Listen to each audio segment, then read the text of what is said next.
Hey everybody, I'm Jesse, and welcome to another edition of Gen X Thinks. And today I'm going to talk about who are you, who am I, who are we type of thing. It's more complicated than you would think at when you first hear that topic. I knew who I am, but it's a little more complicated than that. And if you've been watching me for a while, you know that I take things that I have learned in my own life, and I take my own experiences. I've just figured that much out, reading what other people said, and trying to figure out life that way. I'm not a proponent of that. It might be great for the person that wrote it, but the person that's reading it might feel a completely different way. We read part way through these self-help books and shit, and it might provoke a reaction out of you, or it might not. There's no telling. And the person writing the book obviously has a motivation. They want to be successful and make money. So there are just too many agendas and stuff involved with learning from other people, okay? What they write down, what they say. So I've learned through my life and figured things out, but I have learned to take only things that I have figured out for myself as actual real fact, okay? Everything else I believe, I have faith in. All right. I know that the sun comes up in the east and sets in the west because I've seen it with my own two eyes. All right. I believe that there is a Tesla gigafactory in China because I saw it online. I've never been to China. I've never walked through that factory, but I believe it's there. I saw a video of it or whatever, and then they were building a gigafactory in China. I believe that. I believe it's there. I believe they're building Teslas in China, that kind of thing. But I do not know this for a fact because I have not witnessed it myself. I've not experienced it in my real life, with my own perception. So if that, I hope that illustrates and helps you to understand where I'm coming from. Now, I don't disbelieve every single thing I hear, but I just don't take everything I hear as just solid fact either. I question things. And so that's kind of where I'm at. And having said that, this plays into who I am because I figured that out throughout my life. And the place that I really learned that was in the Army, when I was in the Army. Now, it took me years later in retrospective, contemplation, thinking about it afterward to figure this out. It wasn't like a flash of inspiration. I thought about it for, many years after the fact, and it kind of came to me gradually. And that's just how I am. I think about things and these kind of things come to me as I go along in life. I'll get the wisdom or the reality of what happened to me comes to me much later normally. I'm not some kind of person that just gets things in flashes and, I'm wiser now. No, I'm dense. It takes me decades to think about this stuff and ruminate on it and to figure it out. But I'm decades old now, so I've figured out a couple things. But in the Army, we'd have to run and road march. We'd have to road march at 25 miles, I think it was. We road marched this one particular time, and we had a 60-pound ruck on our backs, carrying our M16, and your K-pot, your Kevlar protective helmet, I forget how much that thing weighed, like 13 pounds. But, 10 miles into that march, that K-Pot weighs, 150 pounds. Your head is, it's real hard to keep your head up. Your M16 weighs about 200 pounds. It's just dragging you down. It's hard to even bend your elbows and lift the damn thing up. But as you're going along there, or a real long run, either one, something extreme like that, where it's difficult to finish, and a certain point of the way through, you're like, during a run, my side would start aching. You get a stitch in your side, and it would hurt so bad that, it felt like a gunshot wound. It just almost crippling. It was really, really difficult to power through that, to keep going with that level of pain. And not only that, but you're running along, and your mind, you're looking at this nice green grass along the side of the road or whatever, and your mind is saying, it's trying to get you to lay down in that grass. Just take a break. Just, your mind is telling you, just take a break. Let's just lay down there with that grass. Is so cool. Just look at it. It's just looks so soft, and it would feel so amazing just to lay down right there for just a few seconds. But if you did lay down there for a few seconds, you couldn't get back up. There's not, you wouldn't get back up, right? And your body is telling you, that there's something wrong. There's definitely something wrong. That's just, that level of pain is too high for this to be okay. And your mind is telling you just crazy things like, that's internal bleeding. That's just too much pain. There's something wrong down there. We need to go to the hospital. We need to stop. We cannot go any further. It's impossible. We can't do this.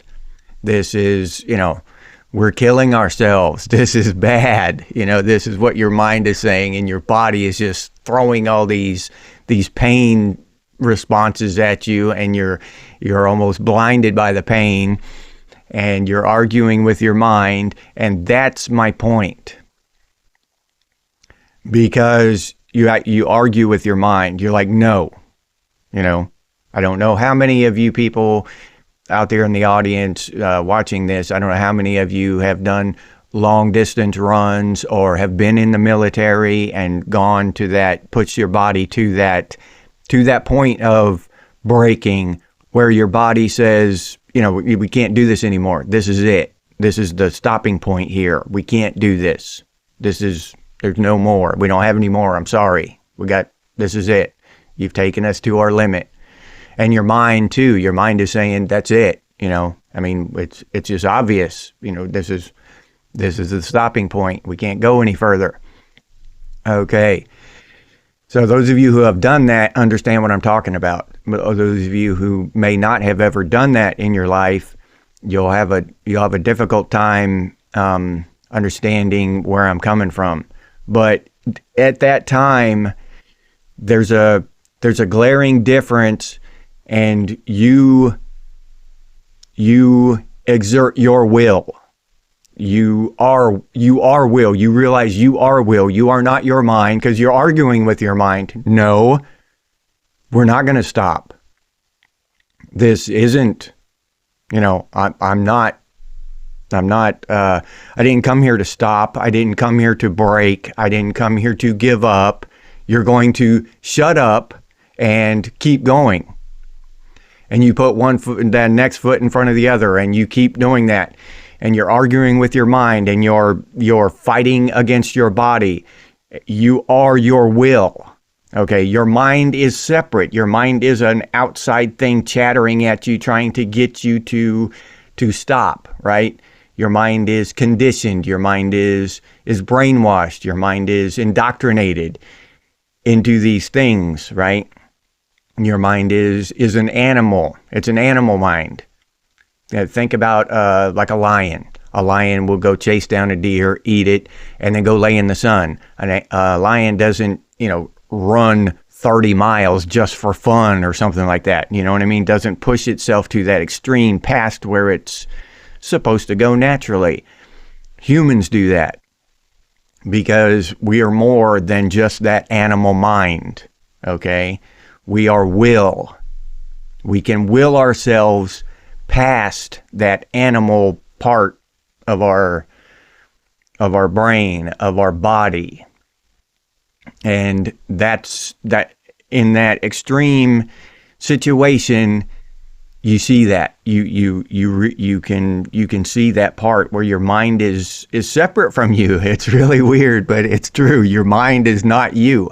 You can force your mind to bend to your will because it's not part of you. You can push past it. You can do things that your mind knows you can't. But you know you can. You're going to do it. You're going to do it because you will. Then to quote Ra's al Ghul in Batman Begins, will is everything. It's will. That's who we are. We're not our mind. We're not our meat computer that processes, information and get, and accepts indoctrination and this robot thing that most of us are day to day. That's how we react with the world, with our thinking, logical mind. But that's not who we are at the deepest level.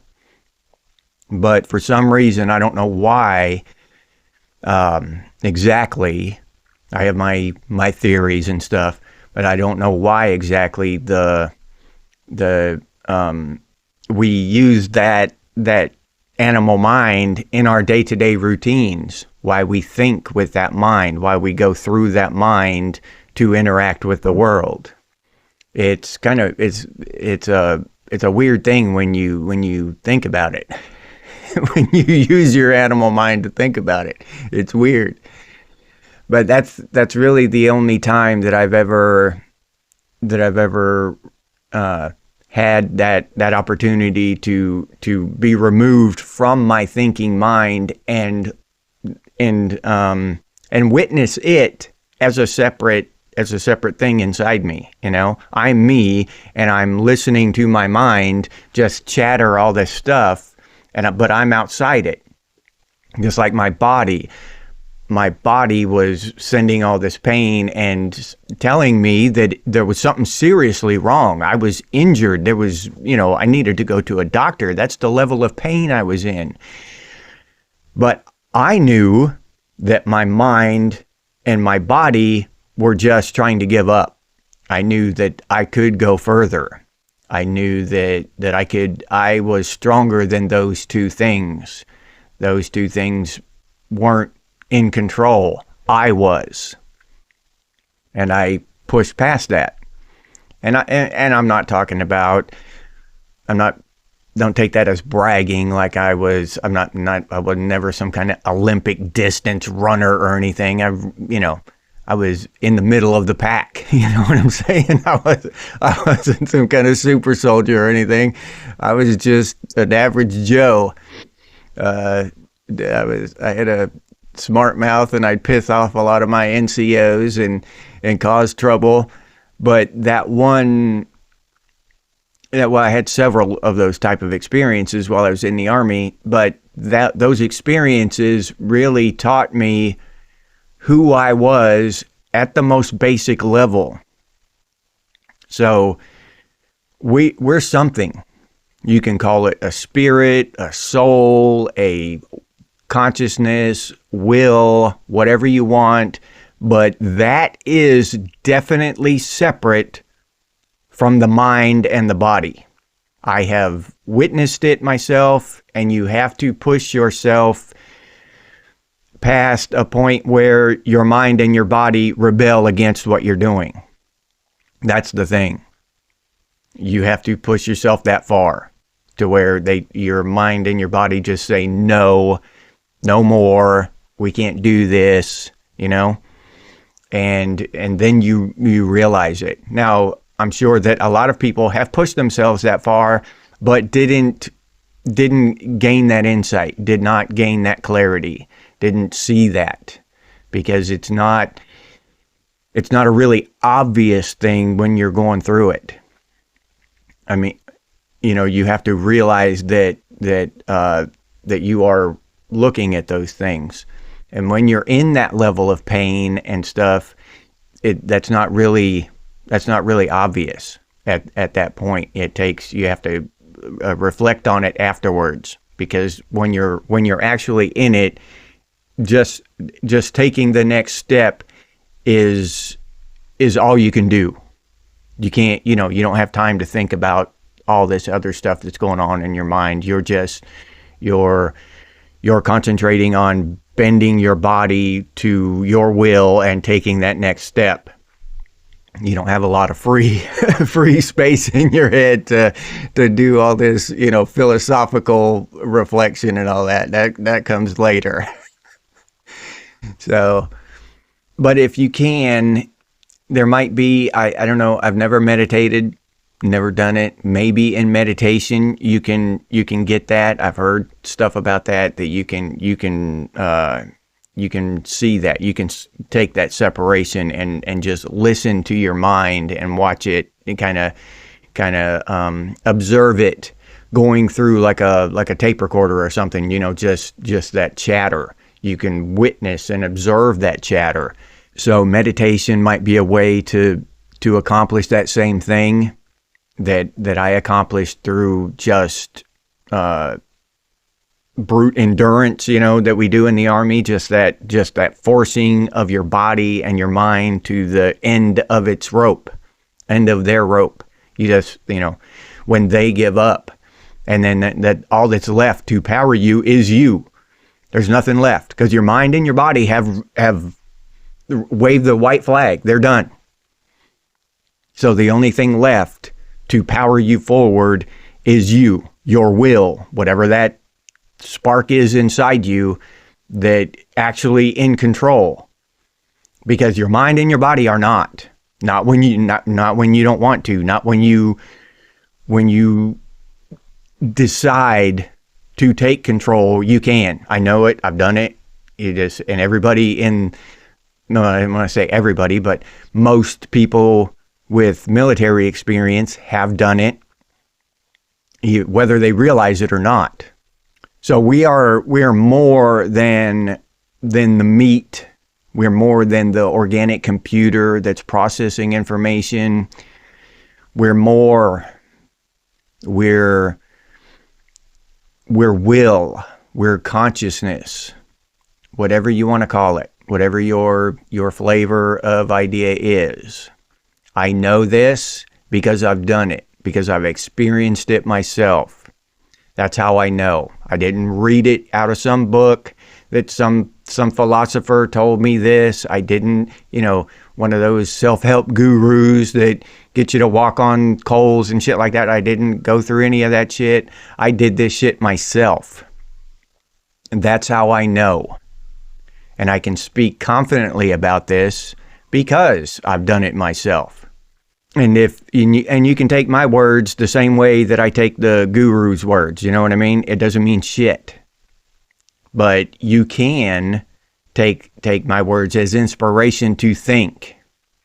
And maybe test it out for yourself. Maybe do some meditation or something along those lines where you can experience that for yourself, and then you'll see what I'm talking about. Once that clicks over and you're sitting there watching your mind or listening to your mind chatter, and you're looking at your body as just a vehicle, you know what I mean, in traveling through this life, traveling through this time. Once you see that, once you gain that realization, you can't lose it. You can't ungain that. It's with you forever. And that it just changes you. It changes your thought. You can't go through life blind anymore. You can't you can't ignore the things that you used to ignore. You can't accept the things that you used to accept because you know the truth. So, and that was a really fundamental thing along my journey that I figured out. And I think I was lucky in a lot of ways because the road that I took to figure that out was a hard one. I mean, I've got a lot of regrets. I've got a lot of, no, that's not the right word, because I don't regret at all. I've got a lot of hardships and a lot of, I don't know, I hate that word trauma. You just hear it so much, but a lot of bad shit has happened. But I look back and I have no regrets. I don't wish for any changes. I see that a lot. A lot of people post that online as, would you go back and change a bunch of stuff and change all your bad decisions and stuff if you could? Or would you rather have $10 million today or something like that? And that's just a no-brainer for me, because if it was, could I go back and change everything or just continue to live my life without the $10 million, I'd continue to live my life. I would not go back and change a damn thing. I just wouldn't. I've made mistakes. I don't have a lot of money. I don't have, loads of success. I'm not Elon Musk. I'm not, Bill Gates. I'm not any of these rich people. But I have a rich life. I've lived a rich life. And I look back and I see the things I've learned. And maybe Elon Musk hasn't learned the difference between will and mind and body the way I have. Maybe he's ignorant to that. So all his money in the world could not buy that knowledge, because he has not pushed himself in the same way that I have. And he has not learned the same things that I have. He's learned some shit. Yeah. I give him all the credit in the world. He's doing great things for himself and hopefully for our country and for Western civilization. I see you out there, South Africa. Don't think I forgot about you. But yeah. So I have no regrets. Zero. Yeah, I'm not proud of everything I've done, but I have no regrets because I learned from them and I don't keep doing the same dumb shit over and over and over again. I try to get better and do less harm and cause less pain in this world than I did yesterday. And if we can all do that, then I think that's the point in it. I think we're here to learn, and that's one of the things I've learned. I am not my mind and I am not my body. I am in control of those two things. And I'll leave you there with that. If you enjoyed this episode, please like, subscribe, and comment. If you'd like to become a member of Gen X Thinks, I'll put that link down in the description, or you can head over to the channel page and become a member that way. If you'd like to support the channel directly, you can do so by clicking on that super thanks button down there. Or you can head over to Buy Me a Cup of Coffee and buy me a cup of coffee. Thank you for those of you who do that. I sincerely appreciate it. Now, if you're interested in Gen X gear, we got some pretty cool stuff over there at Redbubble. Gen X Thinks and Gen X branded stuff. I'll leave that link down in the description too. If you can't or don't want to support the channel in any of those ways, you can always do so by sharing these videos on your social media. That helps out a lot. Thank you very much to those of you who do that. I sincerely appreciate it. If you have any ideas for future episodes of Gen X Thinks, please put those down in the comments. Or you can email us, and the email is genxthinks@gmail.com. And as always, stay frosty, Gen X, and I'll see you on the next one.